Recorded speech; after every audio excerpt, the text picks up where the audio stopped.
अल्लाह की हदीस है, एक वाक़या है पूरा। अल्लाह के रसूल एक मरतबा किसी के घर में गए, एक सहाबी के घर में दावत की थी। सहाबी के घर में पहुंचे तो एक मरतबा अल्लाह के रसूल ने, अब बैठे हुए थे, सहाबी ने वो गया और मेहमान खाने में कुछ चीजें लाने के लिए किचन में गया, जो भी उस जमाने का किचन था। दीवारों में उस जमाने में छत नहीं हुआ करती थी,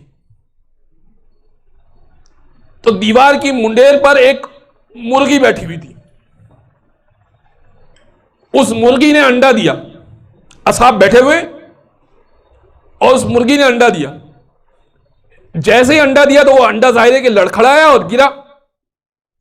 जैसे ही वो दीवार से गिरा तो दीवार में मौजूद दो मीखें, दो कीले, उन दोनों के दरमियान अंडा फंस गया, अटक गया।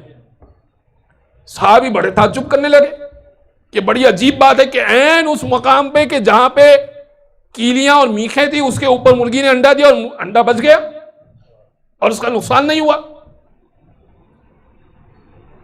जैसे ही वो साहबी आया तो सबने कहा कि भाई बड़े अजीब सी बात हुई।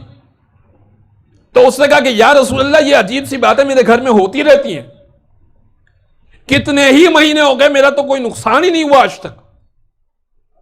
अल्लाह के रसूल ने कहा फौरन इस घर से निकलो, फौरन इस घर से उठो। जिस घर में नुकसान ना हो उस घर में रहमत भी नहीं आया करती। अल्लाह नजरे रहमत नहीं करता है इस घर के ऊपर जिस घर में नुकसान ना हो। नुकसान होता है तो बंदा परवरदिगार को पुकारता है कि पालने वाले मेरा नुकसान हो गया। अल्लाह चाहता ही नहीं है कि ये बंदा परवरदिगार को पुकारे, इसका नुकसान ही नहीं होता। यहां पे मैं खाना नहीं खाऊंगा।